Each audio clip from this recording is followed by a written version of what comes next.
Have you ever felt? Are you listening?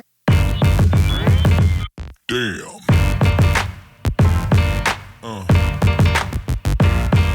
Yeah.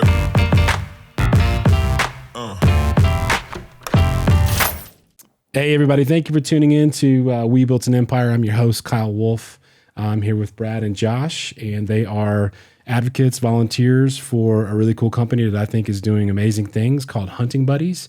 And I'm so glad you guys came out tonight. I've seen a couple of different guys, and when I saw that you were involved in it, I was like, man, I got to have, Brad come on and talk about this because it's such a really, really amazing program. And I hope that whatever we talk about tonight can kind of spawn other people getting interested in it and possibly become volunteers. And so, without further ado, let's get into it. How did you guys get into this organization called Hunting Buddies? Well, personally, I brought Josh with me today because he was a huge factor for me and my family as far as getting involved in Outdoor Buddies. We met back in high school. I have a younger brother who was paralyzed from the waist down and really got interested in hunting personally back in high school, beginning of college. And we would take my brother, Peter, who's paralyzed from the waist down. We adopted him when he was 10 months old from Moscow. And as he grew up, he kind of became interested in getting outdoors and hunting. And we kept going out hunting, predominantly antelope hunting out east, kind of east of I-25 area. And we'd go out on public land and we'd just cruise around in the vehicle with my brother in the back seat and have a really good time. It was a blast. We have a lot of good memories from that. But one of the struggles, obviously, is having access to huntable places with someone who's handicapped, right? Sure. Somebody that you can actually get into and have an opportunity to have some real chances at harvesting an animal. And then just the obvious physical limitations, getting in and out of cars, things like that. You're pretty much limited to a vehicle with some people.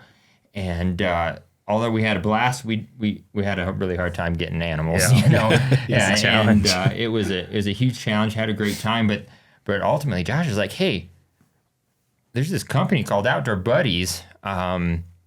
You should check into it." And years went by. I'm like, "Okay, yeah, maybe I'll look into that." And at the time, we were living up in Colorado Springs area, and it kind of just got to a point where I'm like, you know what? I'm going to look into this company Josh mentioned, and I gave him a call and spoke with the president at the time, Dwayne, and he's like, "Yeah, you should come out and bring your brother, and we'll go antelope hunting north of Fort Collins area." And I'm like, all right. And they were super accommodating and showed genuine interest about Peter, my brother, and myself. And so that's where it kind of started. Is we took Peter out on antelope hunt north of Fort Collins, and really got just immersed in Outdoor Buddies and what they do and the types of events they provide for people.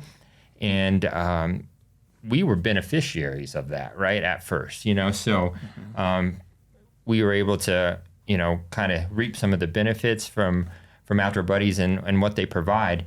And it really wasn't until we moved down to the Durango area that we were like, you know what? There's nothing like this in Durango and La Plata County. A lot of the events Outdoor Buddies hosts are on the Front Range. They're Denver, Colorado Springs. And I understand that's where most of the people are, but there's a need here too.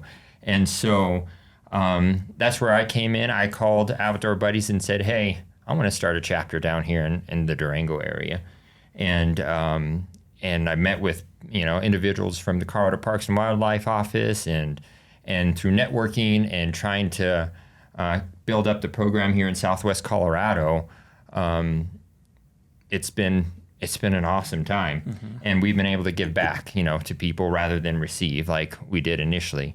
And as a result, I think we've been able to build some relationship with a lot of different people and affect people's lives ultimately and provide opportunities that they thought they would otherwise not be able to do. Yeah. And and there's a whole bunch of different stories behind every person, right? And ultimately, that's the funnest part of it. Yeah, you get to go out, you get to go hunting with people, but you hear a lot of different stories from people, and relationships are built. And I still keep in contact with people that we hunted with 4, 5, 6 years ago. And so ultimately, that's how I got involved in Outdoor Buddies. Josh has his own story too. And so go ahead. Well, so similar in the sense that I had a relationship with someone who was paralyzed. It was my dad. And so I was fairly young. I was actually very young. And I remember my dad going out with the Outdoor Buddies, and he'd come back with these crazy stories. And my dad was a great storyteller. So he made it probably a little bit better than it was, but at the time, I remember he was telling me a story about going turkey hunting, and it was down in the Kansas City area, and he's like, these guys were so amazing. They took me out, they dropped me off in the woods and said, sit here, the turkeys are going to walk by at this time. Make sure you don't shoot the wrong male or female. Make sure you shoot a male. And he said, okay. And he like kind of laughed it off, like there's no way these guys know what they're talking about. And lo and behold, they walk by right when they're supposed to walk by. My dad ends up getting his first tom ever. And so that was where he kind of started. And so, as I kind of got older, I wasn't really a part of the Outdoor Buddies because they kind of focused just primarily on the individual that, was hunting with them. But he was able to antelope hunt with them several times. They ended up setting him up with an outfitting service that they kind of would give away hunts every once in a while. And he was able to do that and just had the time of his life. Like he felt like he was just treated so well by these guys who really cared about him. And then, as we got older, I started knocking on doors for my dad because it was really hard to hunt public land. He couldn't get out of the vehicle. And he did have a special permit that allowed him to hunt from a vehicle, but you still have to follow the rest of the regulations. Like you can't shoot from a road or anything like that, obviously. And so we would go knock on doors, and we would spend days upon days in the off season trying to find places to go. And as we kind of got through that, and I remembered my dad's stories, it just grew into this appreciation for the work that these Outdoor Buddies were doing for my dad, like getting him access to places, doing the research, learning about the animals, and really just treating these guys with respect. And so, my dad was fairly able-bodied for someone who was couldn't use his legs essentially. But he had a lot of buddies who also did Outdoor Buddies who honestly couldn't move on their own very much. And he would just tell me stories about how they would be taken out and they'd get their first antelope and they'd just be so excited, or their first deer, or even just being able to be out there. And it was just so impressive to me. And so, over the years, eventually I met Brad. We actually went to the same high school, played soccer together. And then I remember we worked at a hospital actually in a valley, and our boss put us inside the building just kind of helping people out. And really it was like late at night and no one was there. So we'd sit and talk about hunting for hours on end. And that's kind of where it was like we had this commonality that we both had people in our lives that couldn't access something that we loved so much. And then, it just kind of grew from there. And it's just something that's really important to me because it's something that, like I said, it's just so important to us. We care so much about doing this. And I just see people who can't do it, or, there's just that barrier. And sometimes it's private land, but sometimes it's someone taking the time to get them to that location. In our case, we've definitely experienced all of those kind of different barriers for people to cross, and some are really, really challenging. And I'd say that in general, people don't know how to get them past that. And so that's what really led to it. And, Brad kicked it off. He's the one who really took the initiative to get all this started. I actually only joined up 2 years ago, and we had talked about it for years, but I was coaching, and it just, time-wise, it didn't work out. And I, finally wasn't coaching anymore, and it worked out, and it's just been amazing. And I'm just so thankful that we get to be a part of these guys' lives this way, and just to see the happiness in them, just the little time that I feel like we give, you get so much joy from seeing these guys do something that in many ways they thought was impossible. Yeah, it's absolutely. pretty cool. I can only imagine. So do you guys have to, or are you kind of, I guess, forced to because of the technicality of the lay of the land to do a lot of private land hunts? Yeah, primarily. Yeah. Yeah. So like any hunting, depending on what your tag allows you to do, right? We could potentially take people out on public land, and we have done that. If their tag allows them, we may hunt a piece of private land in the morning and don't have any success. We'll go drive public land roads, Gotcha. and try to create opportunities that way. But primarily, we're hunting private land, and it just provides. Yeah. There's a lot of advantages to hunting private land. Obviously, you're not dealing with hundreds of other people potentially out on the roads that you're competing with, and then to me, I think like the advantage of hunting private lands is we can get a variety of different people with quite a bit of different disabilities. I mean, every year is different, right? But we can get them set up in the proper location, the proper way, depending on what their limitations are, their disabilities are, and not have to worry about what everybody else around us, pressuring us and other hunters. And so it provides a bit more of a relaxed atmosphere and more opportunities for success for those hunters. Are they still subject to the same tag drawing system that all other hunters in the state are? Well, yes and no. Okay. Yeah.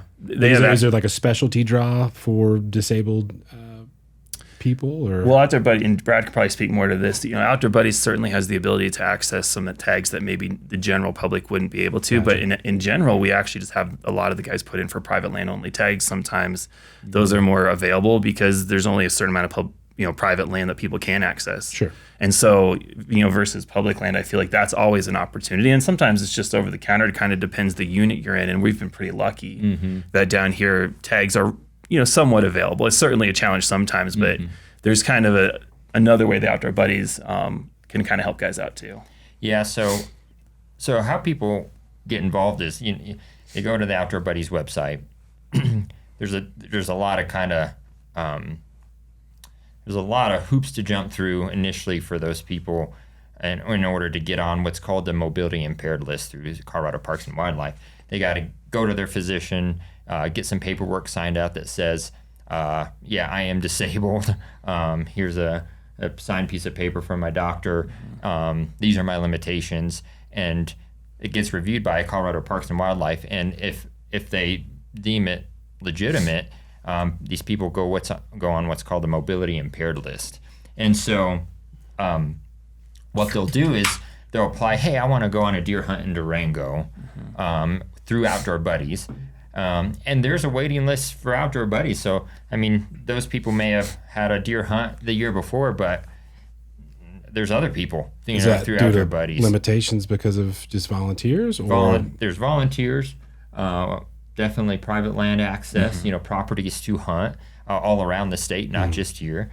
And then the volume of people, we have people from Colorado primarily, but also the entire nation that hear about Outdoor Buddies, Sure. And so once they get selected through Outdoor Buddies, then we send them through the normal public draw process that we would all have to go through initially to draw a tag. And then after that, if they're not successful, depending on the species, the gender of the species, they can typically get, and we get plenty of people tags this way, go through the mobility impaired list where they get a letter in the mail every single hunting season prior to the draw, and they're pretty much informed these are the tags available for this unit in this season. And so it gives them kind of a second chance, a little bit. Sure. We have a lot of success getting people those tags through the mobility impaired list. So it's an added opportunity for people that, hey, if they're not successful, they're kind of bummed out. They call me, hey, I didn't draw my tag. I'm like, it's all right. Here's another chance for you. And they can still come down and get a hunt in. So that's part of the reason why we choose certain seasons to hunt and certain species primarily is because there's just more opportunity available to them. Absolutely. What do you see as far as at least in this area, because we don't have a lot of antelope. But I mean, are you guys typically going for a mule deer or something of that nature? I mean, because unless it's like late season, maybe it's like a cow tag, an elk cow. I could imagine it's probably pretty difficult in this area to go after a monster 400 bull. Well, and part of what we do is it's so pretty much exclusively mule deer right now. And truthfully, most of the tags that we work with are doe, which are less desirable for a lot of people. Sure. A lot of people want to hunt a buck or a bull or whatever. And so that's another leg up for us is we can get you a tag because not as many guys are looking for this or people are looking for this. So right now it's just mule deer. We'd love to expand, I think, to elk eventually, but elk are just so unpredictable. They move so much and private land elk tags, are available. But again, not as much as a deer tag is. So, we're trying to get an opportunity for people to get out And so mule deer, specifically doe, although we have had some buck hunters, but specifically doe tags are just the easiest to get. And, volume of animals, truthfully, depending on the person's disability, we might need 4, 5, 6 chances. Sometimes we've been really lucky. We've had some really great people, but you just don't know. And so we really need volume and really good opportunities for people because, this isn't like what you see on TV. We're not hunting out to 600 yards. We're not, we're literally not scoping out trophies. We're trying to find the most ethical shot that we can take in the safest. And that's, I was going to mention this before, but one of our biggest things, and this is what we tell every single person who comes down to spend time with us, is our job is to make sure you're safe. Getting an animal would be wonderful. We're excited to spend time with you, but you're going to leave here safely, and so are we. And so that's a huge part of that private land is, on public land, there's so many more variables, but on private land, to an extent, we feel like we can control that. And so mule deer and private land kind of gives us the best chance to really have some success and make sure everyone goes home safe. Yeah. That's pretty amazing. So what have you guys seen as far as like immobilities of these disabled members? Right. I mean, or is it you typically see like paralyzed from the waist down, like quadriplegic? Is it? I mean, if you told me a story the other day, I don't think the gentleman was he blind? Mm-hmm. Right. Like, are you allowed to talk about? Can you tell me about that story? Like, absolutely. that just like blew me away. I was like, what? How? Yeah. What are you talking about, Brad? And you're like, well. So I just like, if you can talk about it, I would love for the people to hear. Yeah, this is where it gets cool. I mean, honestly, it really is. Because there's a lot of cool things out there that people just don't know even exist. That's available for different types of disabilities, right? I think we all think of people with disabilities. We're thinking somebody in a wheelchair, right? We're thinking somebody who's maybe a quadriplegic, or maybe missing a limb or something like that. And those are certainly people we've worked with in the past, just like my brother. Tons of cool stories with my brother and his disabilities and kind of just the fun things that come about from that and the challenges that is. But we've had how many people? We've probably had 4 blind hunters in the last 2 years, and each person, like we said, is different. And so once you start talking to them on the phone, usually like 2-3 months before they come down, you kind of start to put together in your head a picture of what's going to happen when they come down. And so sometimes, like this last year, we had an individual. Actually, we had 2 blind people. We did this year, We had 2 blind people this year, 100% blind. So, for them, they're not going to drive themselves down to Durango from Denver or Colorado Springs. Their challenge is, okay, I got to find a ride down to Durango. And, we know this, but, that's a 6-hour drive. And that's the first thing we hear is that, holy cow, man, that drive was long. It's far. It's beautiful, but it's long. And they get down here, and then you start to get to know the person a little bit, and like, okay, how is this really going to play out when we're out hunting? Yeah. And so we have these. This year we used a couple different methods for blind hunters specifically that we've done in the past, and one of them is this scope that goes on the eyepiece of the rifle scope. So I don't know if people have seen these different contraptions that go on spotting scopes, or where you can put it on the eyepiece, and then you just start snapping pictures or videos. Like a phone scope? Like a phone scope. Okay. Like a Exactly. viewfinder kind of thing. Yeah. Yeah.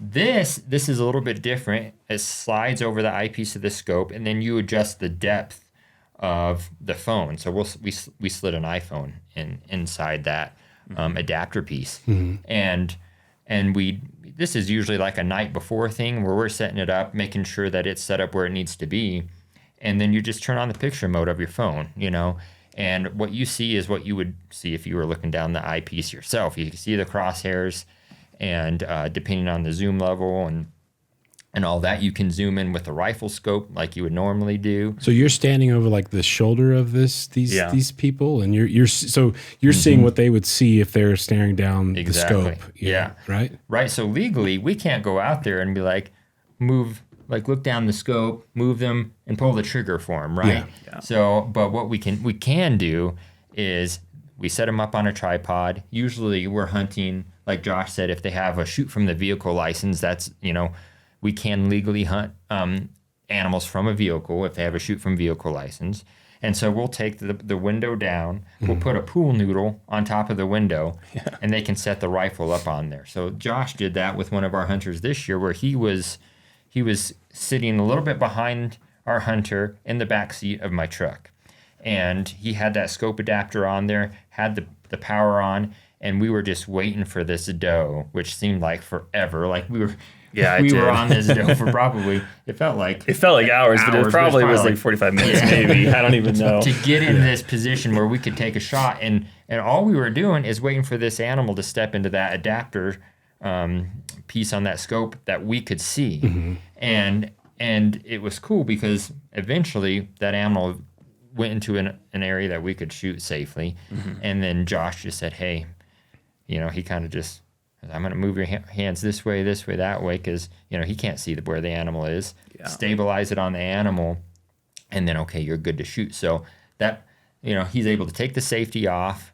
We're saying, hey, take the safety off, put the safety on, and then he actually fires the firearm and can harvest the animal. Yeah.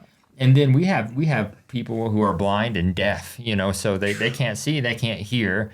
And so we use, a lot of nonverbal communications where I'll literally tap the shoulder, and, we get this all set up before we go out in the field. But once we're set up on the animal with that same phone scope, we've even looked down the shoulders where I'm looking down the scope myself, because we've had equipment that's failed, and we kind of like, oh, now what plan B type of a situation. Yeah. And because we, you don't want to be super loud either while you're hunting, obviously. It's like, hey, there it is, shoot. Yeah, they get keen to that real quick. They're like, what's going on Not hanging over by that car. But that's part of the reason private land, that's part of the reason why we use hunting blinds, things like that too, is because movement and things like that is more concealable. But then when we're ready, we can't just say, hey, shoot. We tap the shoulder twice. And once they feel that tap the second time on their shoulder, they pull the hammer on their gun, and I don't know, that's pretty cool. Yeah. We've had one hunter come down a couple times. Yeah. His name's Colt, and he's blind and he can't hear.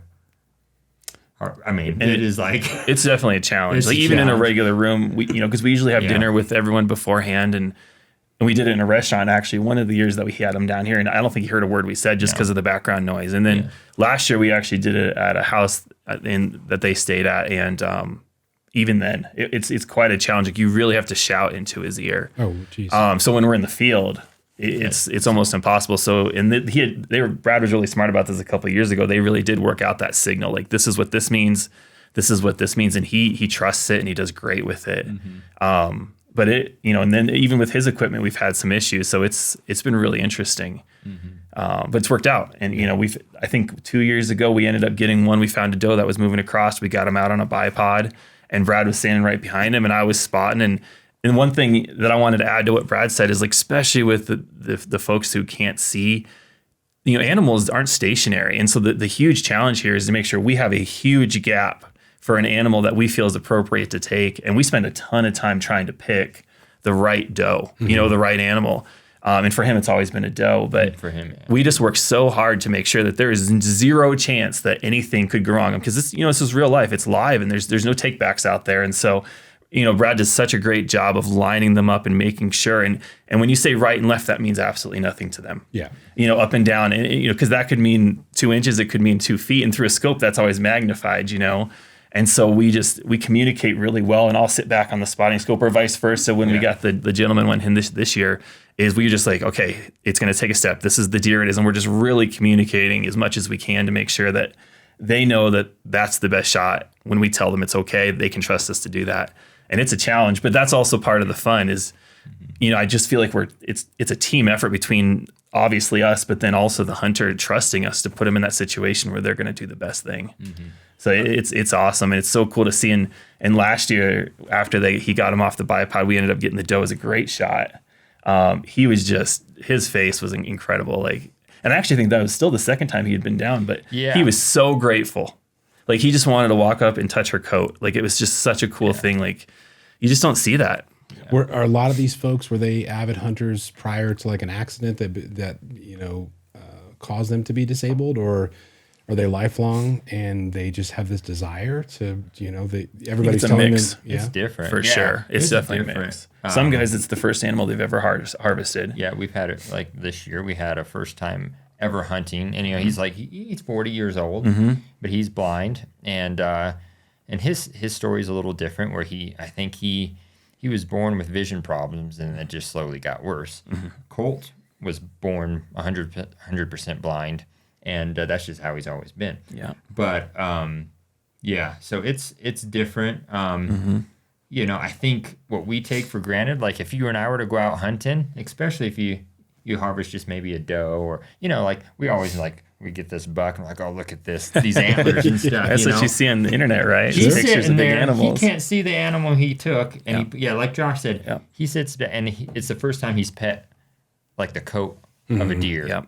And it's a different experience. His sensations and his, he overcomes his blindness by the rest of his senses being heightened, right? And so it's like that stuff, like Kind of surreal. it's kind of Like that's why you can't when you see something like that happen, it's kind of like, oh, this is why we do this, right? Because it's great to harvest an animal to get meat and things like that for yourself, and it's like I certainly appreciate all the animals we get, and my family and I, we eat a lot of wild game, but it's just different, and these people, they get to take their meat back and share it with their families. Do you guys help especially like with the folks that are blind? Do you help break down the animal for them? Yeah, I think it was with Colt. We were making jokes like, "How much do you want to do? Like, how much do you want to be involved?" He's like, "Well, I am blind," and he kind of made a joke out of it. But certainly he helped us a little bit. He would hold legs and whatnot. But we'll do whatever they ask to a certain extent. Sure. We typically will quarter them out, or we might gut them and take them to a butcher if that's the case, or maybe load them up so they can take them to a butcher. I think a few guys we've thrown them into coolers so they can cool them down and get them to the front range. I don't know we've ever actually deboned an animal all the way, but it's really just making sure that meat gets used. Sure, absolutely. Respecting what we did there. So it's been a mixture for sure. But yeah, I'd say even for the folks that aren't blind, we typically break them down to a certain point for them. We usually skin them, whatever. Yeah, it's such an interesting concept of like what you guys are doing, and like a lot of the ways that because I also hunt, and I've we've got a hunt that ends January 15th, and I've got to get my son out there. It's just been crazy busy, right? But but I was thinking about this, kind of prefacing this interview, and there's always going to be like controversy surrounding the concept of hunting is conservation. I truly believe that it is, and statistically speaking, it is. I mean, it helps out. It makes a more of a powerful herd, so to speak. But there's always that controversy around hunters and non-hunters. I mean, some are far more just over the top, I would say, for lack of better terms, with their disagreement with hunting. No matter whatever you can kind of say, but like the interesting thing about what you guys do is that yes, it is hunting, but like the gigantic selfless act that you're doing to allow that person to experience that, whether they had done it in the past or it's the first time they're harvesting an animal, like that's where these like two weird worlds in my brain of going like, well, not anybody, but the majority of folks I think that would disagree with hunting would 100% help out a person. They would love to volunteer. And this is such a huge thing that you guys are doing for an individual, a group, an organization. But then like it's also combated with the conversation of like, well, but is this an ethical way to kind of, help people out through hunting? So I think it's a very, and I hate to say that it's a niche environment that you guys are kind of operating, this within, but I do think that I think that it's almost, in my head when I look at it, I think that people allow it to happen a little more than they would a normal. If we were sitting here talking about our second season, wins and fails, right? Maybe more fails than being in a year, but like people would maybe tune out, right? Or they would highly disagree. And they may still disagree with like what you guys are doing and what we're talking about. But I don't think that anybody can disagree the fact that you're helping these people accomplish something that they otherwise would never be able to accomplish. Right. Yeah. And when I first asked you to come on, I was like, it's just such an interesting concept in my head. And, there's a thousand different spirals that could come out of that statement, but it's really neat. So I'm just kind of glad to see that you guys are doing that. But going to a question is that, have you guys ever felt any sort of kickback from, like, I would say maybe society being like, what you're doing is great, we appreciate it, but it's still hunting? Like, do you guys ever get anything like that? Or is it just, has that ever come up? Not really. No, Not with to be outdoor honest buddies, with you. at least. No, I mean, listen, we're all good at something. We all have areas in life we excel at stuff. And Josh and I are pretty dang good at hunting. And we've chosen to leverage that to love on people. And so ultimately that's what we're doing is loving on people, I mean, and we're using something that we love in hunting that we don't take for granted, for certainly, and we don't take advantage of personally. I mean, every single time we harvest an animal, we're grateful for it. Yeah. It's a big deal. We pray over the animal, like thank you for providing for us and our family. And yeah, man, society is going to try to get you in this debate of what's right or wrong, and you're never going to ever settle that argument. People, who aren't hunters may call themselves environmentalists, and people who are hunters call themselves conservationalists, and so ultimately it's people talk to themselves in a way to whatever makes them feel better about themselves. And so, and that's okay. We're not here to change people's minds. We're not here to say, hey, hunting's good or right or wrong, right? But the right thing to do is what is helping people. I think what we can all agree on, like you said, Kyle, is like we can probably all agree on like helping people who may not have the opportunities that we take for granted every single day to go out to a private land or just walk, right? Go on your two legs and just walk through a field. I've bitched at myself about like my first, because I was an avid hunter for a decade and I just stopped. I just got burnt out. I was like, I'm good. I've harvested whatever and I'm okay. And then I got back into archery and was like, I missed the first season while I was kind of learning how to be, more of a perfectionist with archery so I could get an ethical kill and reading this and shooting every single day, like hundreds and hundreds of shots. But my first season, I was unsuccessful. I put 68 miles under my feet. And I was so mad at myself. I had so many opportunities and missed opportunities. And, and I had that mindset of like, I did have an either or, either sex tag. Yeah. And I waited and I waited and I waited and passed up some opportunities to harvest the meat, right?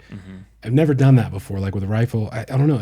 But going back to the in my head, I was so angry. And then I hear you guys talk about like, some of these people are completely immobilized. They're out there. Like one of the pictures I saw on the website was like, it kind of looked like almost like a not a tractor, I want to say, but like a modified 4-wheeler with like almost like snowmobile tracks. Yes. And then I instantly was like, my like, excuse the phrase, but like my inner bitch was like, dude, you have nothing.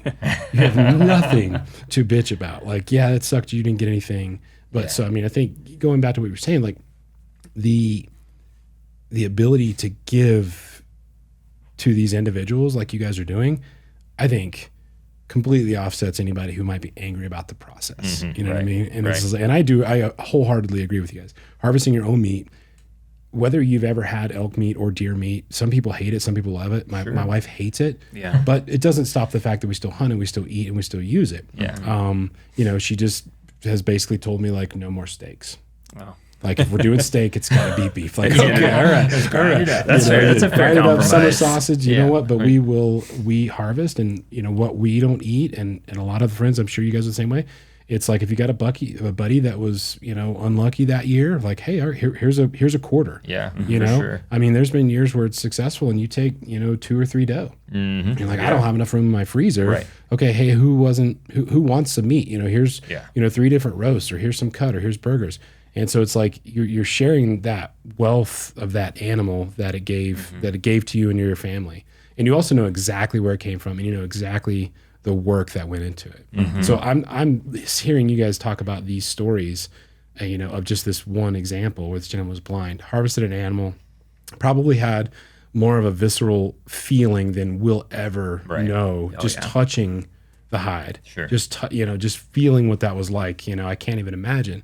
But now he's got that feeling plus the ability to take home that meat, and he knows the work, and you guys know the work that you put in on the front end to make sure that he could have an ethical kill on that animal. And so it's like, I look at that, I'm like, this is outstanding. It's a crazy program. So if anybody was ever to be mad about this conversation we're have, like it would be so quick for me to do something that I won't do on camera. But it's just like, I think that what you guys are doing is for the absolute good. And I hope that it never comes down to the fact that you guys are having to argue like a stance on what you're doing. Like, yeah, you're doing good, but you're doing it in the wrong manner. It's like, I think the ends justify the means 100% in this. And maybe that's a wrong term, but I think what you guys are doing is excellent. And so you said something a little bit earlier. So these guys, I shouldn't say guys, these folks are calling upon you. They're going through the state. They're kind of getting into the Outdoor Buddies system. Right. They're doing a normal draw. At what point do let me take a step back. How many hunts are you guys doing a year? If folks are successful on their draw, how many hunts are you doing in a typical 4 season? Like, let's just say first through fourth. Yeah. So it's changed, right? As we've grown. So this last year we did 6 hunts, and we packed them into second season. There's a reason we do that, is because second season is a longer season, and it goes over 2 different weekends where some other seasons just don't do that. So it provides more time, pretty much. I mean, and more opportunity because there's more tags. And typically the animals haven't been hunted very much at that point either. Even though we're typically on private, that still affects them. Yeah. And we're trying really hard to get patterns on these animals so that we know there's a really good chance that doe is going to be in that area, roughly. Yeah. And we tried it. I mean, we do buck hunts for sure. The problem that we encounter is, like, if, we're dealing with people with a lot of health issues, right? And so the amount of cancellations we have, and then we try to replace those hunters with other people who could go. If they have a buck tag, we can't replace a buck tag legally. Yeah, that's a lot harder to do through Colorado Parks and Wildlife. So that's why we do end up doing probably more doe hunts, is because we end up replacing them. What we would have done is a buck tag with a doe hunt. But ultimately we say, hey, we have these 6 slots, like myself, Josh, and another guide that helps us out every single night, every year is Cole. And so what we, try to do is one-on-one, and then if we have somebody cancel, then we'll probably devote 2 guides to one person, because sometimes, we have people who can't get in and out of trucks, so we'll lift them up, put them in trucks, things like that. So it makes it a little easier if we have a couple guys on board. But, this year, I got to give credit. Josh and his wife offered up their Airbnb, for Outdoor Buddies. So typically we'll have people come down. We'll have 6 hunters come down over the course of second season. And we're like, hey, we'll take you hunting. I'll take you out to dinner Friday night and just get to know you, kind of just bless them with a meal. But ultimately, you got to find your own place to stay down here. And if anybody's ever been to Durango, we all know that how expensive. Depending on the weekend. A hotel in Durango is, right? And so, anyway, Josh offered up his Airbnb this year. First time we've been able to offer it for Outdoor Buddies, and people have a free place to stay in a house, 3-bedroom, all one level. And they're close to us, which is really my biggest appeal. Is like, we went up there for the dinner, and it was, we brought our families, and we just all got to be a part of it together, and it was quiet, and it was our own place, and we just didn't have to stress. Cook them up a barbecue. And then if there are issues that arise, we're there. Brad's literally 2 minutes away, and I'm 10 minutes away. So if something comes up where a car doesn't start that morning or whatever, it just makes the experience. Again, we're just trying to streamline the experience and make it as positive as possible. It's still real, but positive. Sure, that's awesome. So what one of the things that I thought was pretty interesting is that at least from the website, was that it's almost complete volunteer based. Yeah, the entire network, and I was blown away. Like, I hadn't heard about it, but that doesn't mean that there's not validity behind the company. But I think the original gentleman who started the company was like 1926 or something crazy. it's been around Yeah, a long time. This is a very long. I was like, Yeah. wow, this is crazy. You know, and so, but the one thing that I thought was really cool is like, I mean, it's in bold. It's like, this is volunteer based, Yeah. completely. You know, nobody gets paid. I mean, you know, expenses are expenses. And they weren't necessarily like trying to plug for extra volunteers, but it was like, look, if you have the desire to do this, you know, here's the link. It's like, it's what it is. And it's kind of different, you know, like I've had other organizations that I've been a part of, like Ducks Unlimited. Right. And I dated a gal in college.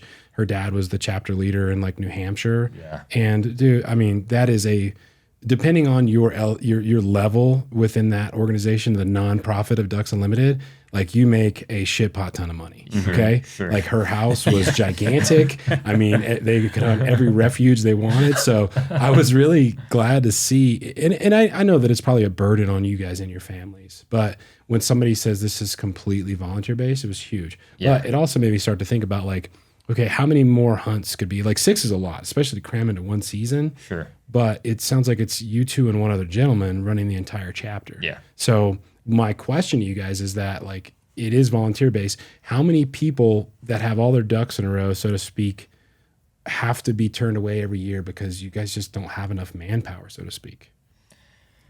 Well, yeah. I mean, really, the limitations for us, the number one limitation from, you know, preventing us from offering more hunts in our area is access to private land. Yeah. Gotcha. So if we have more access to private land, we can provide more hunts. Long story short. And yeah, this kind of goes, you know, we live in an area where it's outdoors, it's isolated. A lot of people get out and hunt. A lot of people want to hunt and have property that they own that they want to hunt on themselves. And so, I mean, we, like Josh was saying with his dad, he'd go and knock on doors, things like that, just to try to get access. We've done the same thing in the off season, you know, taking our trucks, driving all around, you know, like you said, it's volunteer based. We're doing this because we're just trying to get more access to property. And we have people slam doors in our face.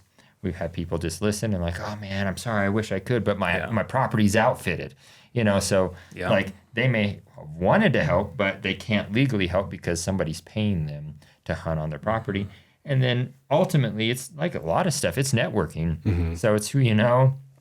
And that's where we've had a lot of our success is getting on properties through some sort of relationship prior, right? Yeah. And so ultimately, if we could grow that, like we were talking about, Kyle, you were saying like an elk hunt somewhere. Obviously, that would probably need to be later down here, like a late season elk hunt Would be so would cool. be awesome. We'd to love provide that. Like one cow or a bull or something like that.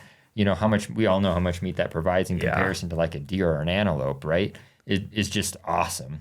But so that's something I think is a goal of ours in the future. Is like, hey, let's get some elk hunts going down here. But ultimately, what's preventing us from doing that is certain properties. So what are you guys doing, or what is the organization doing in the way of trying to not necessarily access the private land, but like I guess get the word out there? I mean, I think it's just local. Really, it's just the people who are helping out. You know, no matter where you are in the state, it's those guys. You know, I know that when my dad was part of it back in the 80s, you know, that was the case. These guys somehow had made a relationship with that landowner, and they were in there. I don't know that there's a lot of advertisement statewide that I know of. It's just like Brad said, knocking on doors or getting to know people, and then it's a big ask. You know, our landowners are as much a part of this as we are because they're literally trusting us, but then they're also trusting us to take someone in there who maybe doesn't have a lot of hunting experience and say let's shoot a firearm on your property. You know what I mean? That's a big ask, and then certainly there's only a certain number of properties that maybe have the size or position geographically to be safe to even do such a thing. Sure. And so it's really just us, you know, pounding on doors and getting to know people. And then, you know, sometimes I think we've had one landowner actually come to us, but you know, it's just not that common. Yeah. And that's why it's so valuable. Like we really, really work hard on our relationships with our landowners because we don't exist without them. Exactly. It doesn't matter how much we want to help people. If we honestly, if we were doing this completely on public land, I just don't know that it would work ultimately. The success rate would be so lessened. So hard to be safe and just do it the right way. So yeah, the landowner is such a huge deal for us. Do you guys ever have any of the true like 160 acre private land tags? Like anybody call, you know, like a ranch that's legally able to get that private land, like call you and say, hey, I've got this tag. because I mean, essentially they can harvest whatever animal, Yeah. within Right. any season. Right. It's kind of an interesting, like I have a lot of people that'll call from Texas that are looking to buy, and it's like, Yeah. we want to hunt this. And I have to constantly explain that to them. Like, you can hunt private land, but you will not be applicable to the private land tag Yeah. draw Exactly. unless you're above 160 acres within the state. Yeah. And they're just like, what? I can't hunt my land. I'm like, no. I'm not saying that. There's a bucket of tags that private land can, draw from. Yeah. So it's always difficult to explain it. But Sure. the interesting thing is like, I know people like, back more in like high school days that had that tag, that you'd hear people like, oh man, he gave me this, they gave me the private land Right. tag or allowed me to go out, Yeah. and that's kind of huge. You ever had anybody hit you up specifically for that, like on a bigger parcel? No, we don't. So actually, to answer your question, our parcels that we have permission to hunt are just short of that 160 cutoff. So Gotcha. we have 2 or 3 parcels, and 2 of them fall within that 140 acre size. Okay. And so they're just missing the cutoff themselves from being able to get tags for their own property. And so, unless an opportunity comes up, and there's obviously plenty of properties around here Sure. that meet that requirement, to get their own private land tags. We haven't had that chance yet. It'd be great. I mean, obviously, we'd be really happy to talk to them about it, but Yeah. a lot of those places are already leased, and that's Sure. that's the challenge. Is that there's a reason that land is so valuable, especially if there's animals crossing it frequently, and, Yeah, and absolutely. the outfitters, rightfully so, know that. Yeah. Have you guys had the opportunity to like partner with any type of outfitters or anything that like, has anybody approached you about that? No, and not yet, at least, I think maybe part of like a lot of things in life is like, we don't bring money to the table. Right. So Yeah, I mean, unfortunately, if an Yeah. outfitter is going to spend their time, and it's a loss, Yeah. ultimately for them. And- But what I will say from being a business owner is that a loss equates to, Yeah. like some benefits at the end of the year, so to speak. We could just call it that. So Yeah. I mean, and I wouldn't say that like hopefully a guide never approaches you in that manner of like, hey, I need a write-off at a Yeah. really good, hopefully it's more from the bottom of the heart, like, hey, I hear what you guys are doing. I think this is awesome. We've got, 200 head of elk wintering down here 4th season, and we'd love to have you guys out. sure. I mean, that would be the more valiant thing to do, in my opinion. Yeah. But I do think that there's benefits for both parties, so. I mean, honestly, that's who we really want to work with anyhow. That's the reason we're doing it. And it's just so much easier to work with people we can trust because we know that they're in it for the same reasons we are, which is we genuinely love doing this and we genuinely want to help people. And, if we can get landowners, and I feel like the ones we have so far have just been so great, those are the kind of people we want to work with. Yeah. Because this isn't big business or anything to us. This is just our small time little thing where we're trying to help people out. Yeah. Well, I mean, it's an amazing thing, man. I think it's awesome.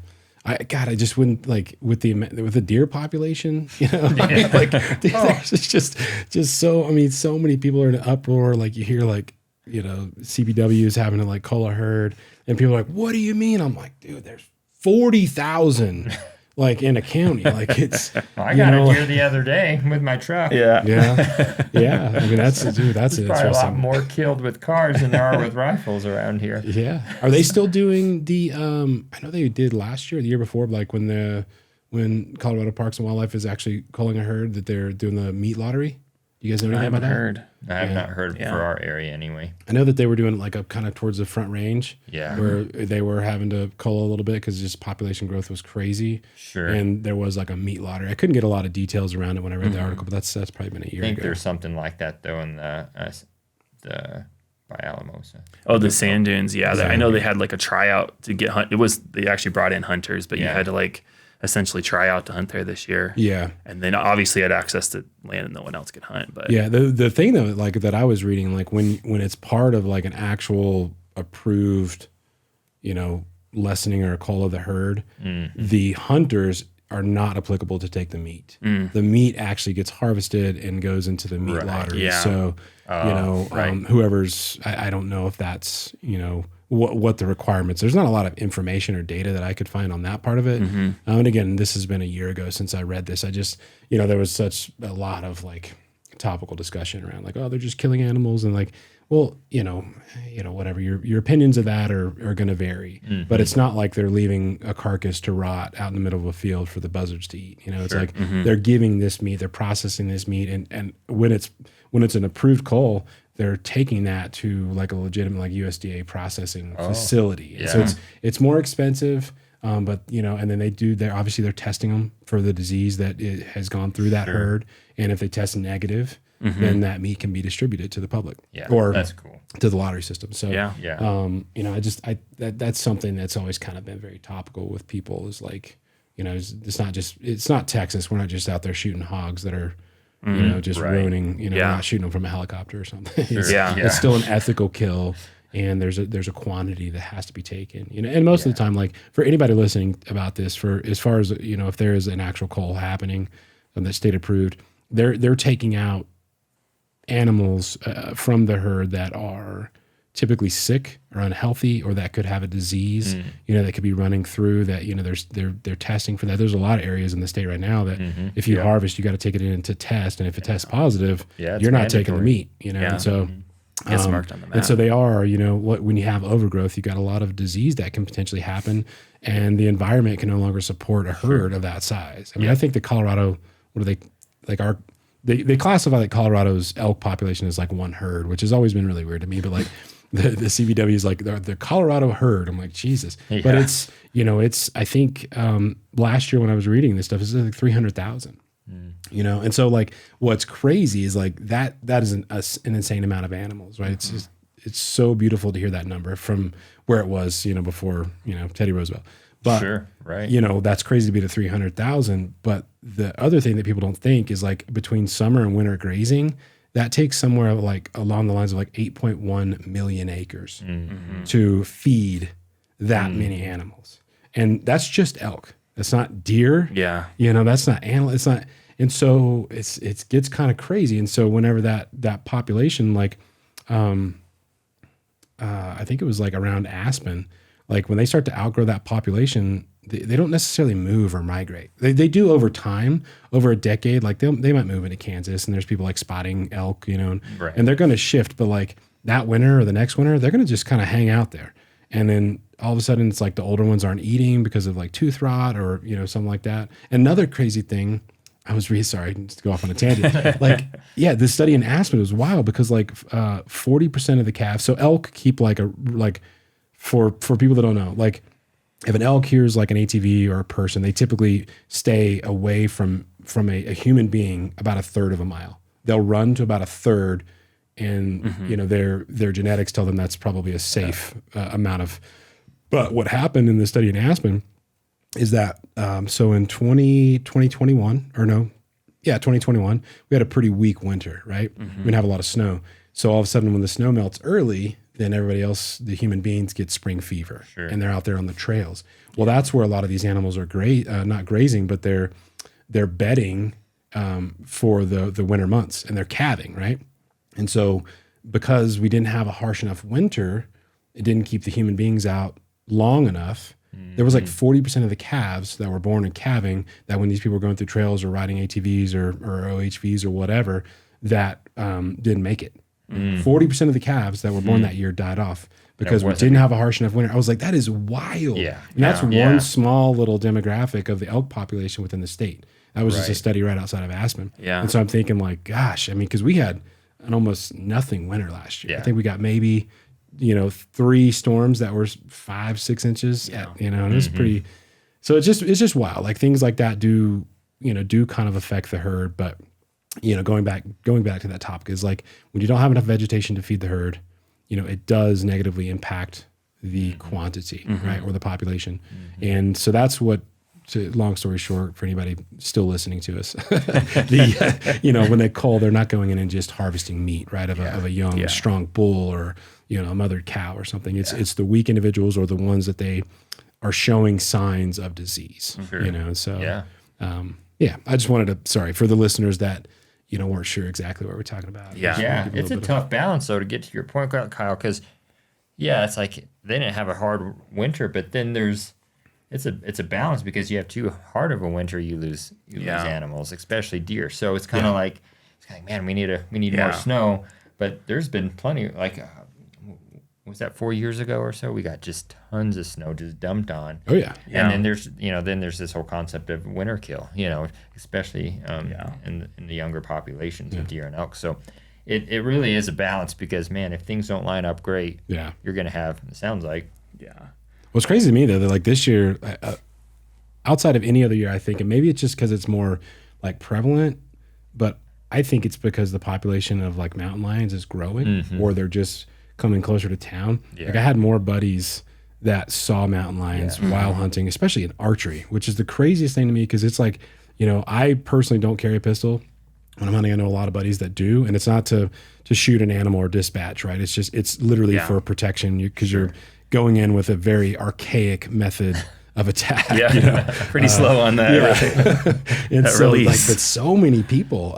There was a guy, his stepson at the real estate agency I worked for. He was going up Junction Creek. Yeah. He was going up to get up on top of the ridge and kind of hunt that that section of BLM that borders between basically like 550 north and what would be like Turtle Lake area. Yeah. You can kind of traverse that and get back into Purgatory. So he was just beelining it, and he saw something that kind of move, and he was like, he does carry a pistol, and it was saw, jump, leap, and as he's falling back, shot.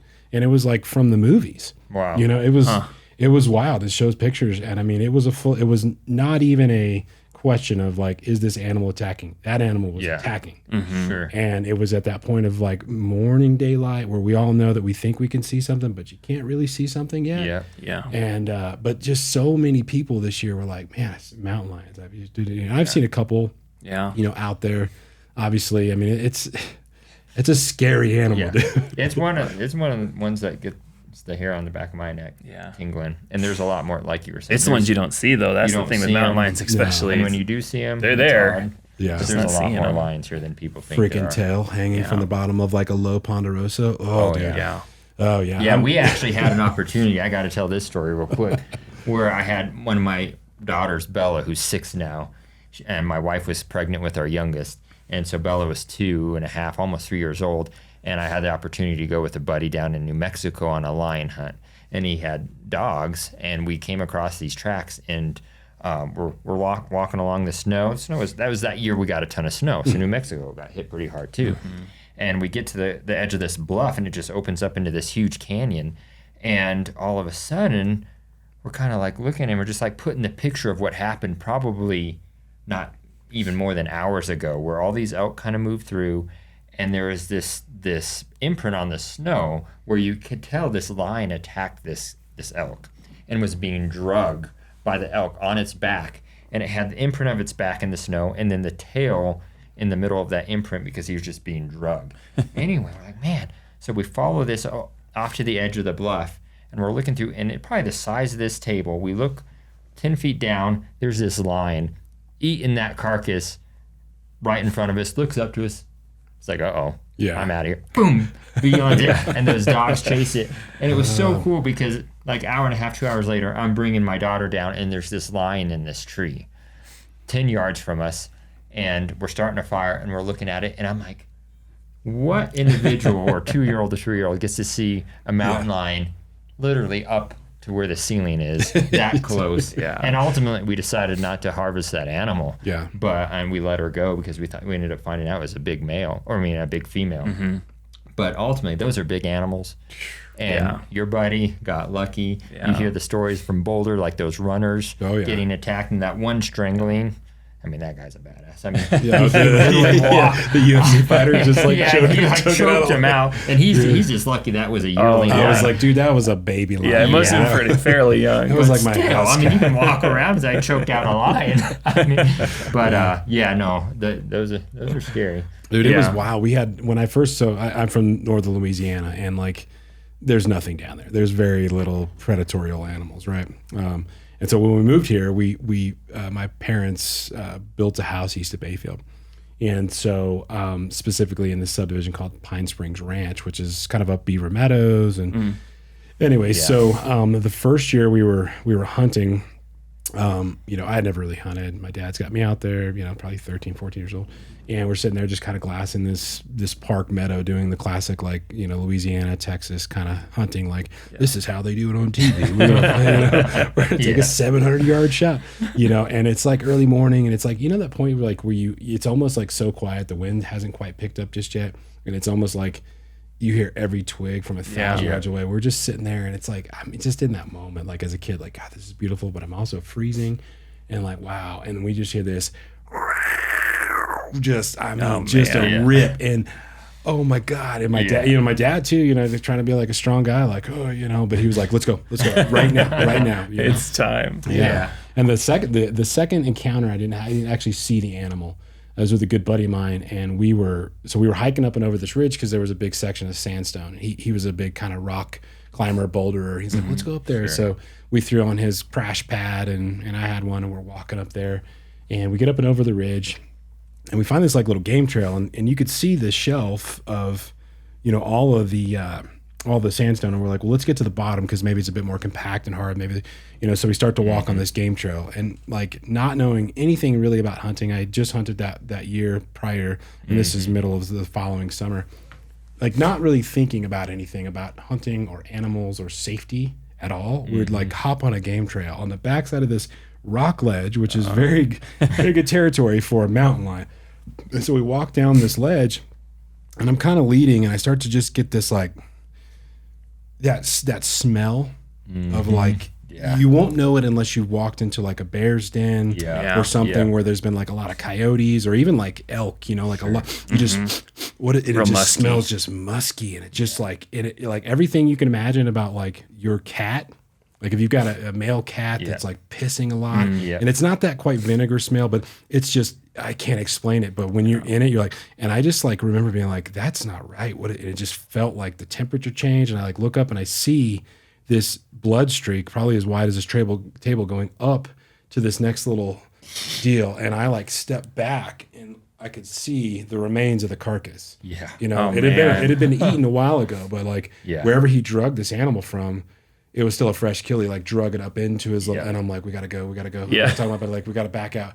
Dude, that was the scariest walk, because it's probably, it's it's Wickinson Peak, right? So if anybody knows where that is, like in the kind of Beaver Meadows type area, I think the top of that peak is probably 9,600 feet. Well, like Pine Springs Ranch is, 7,000. So we're going pretty vertical the whole way. And this whole section we walked through was all ponderosa pine.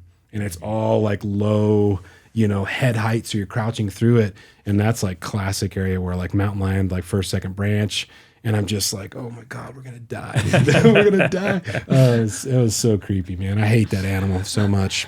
For anybody listening to that, that's the scariest animal alive, I swear. They are, man. Yeah. Well, guys, thank you so much, man. We're definitely going to put, as many show notes in this episode as we can to kind of get traffic over to you.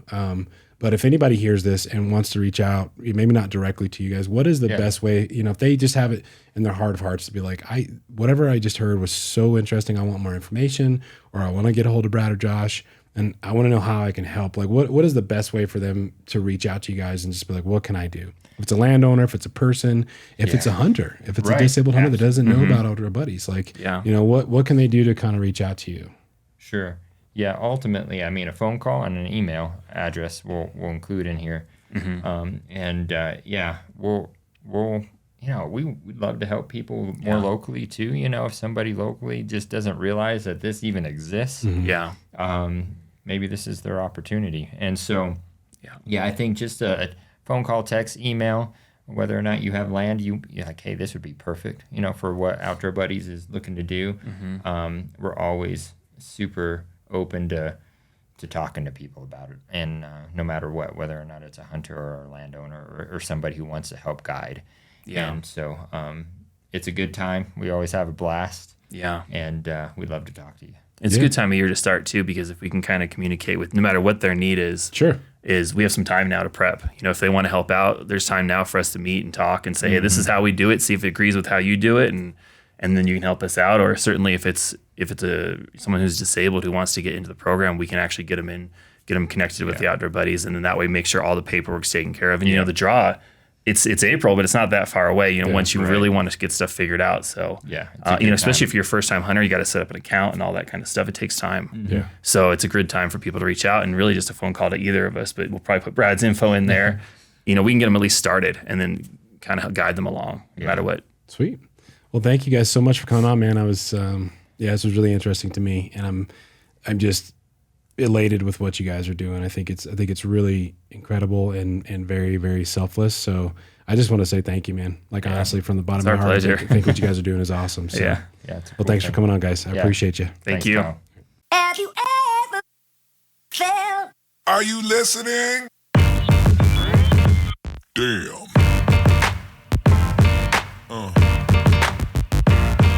Yeah.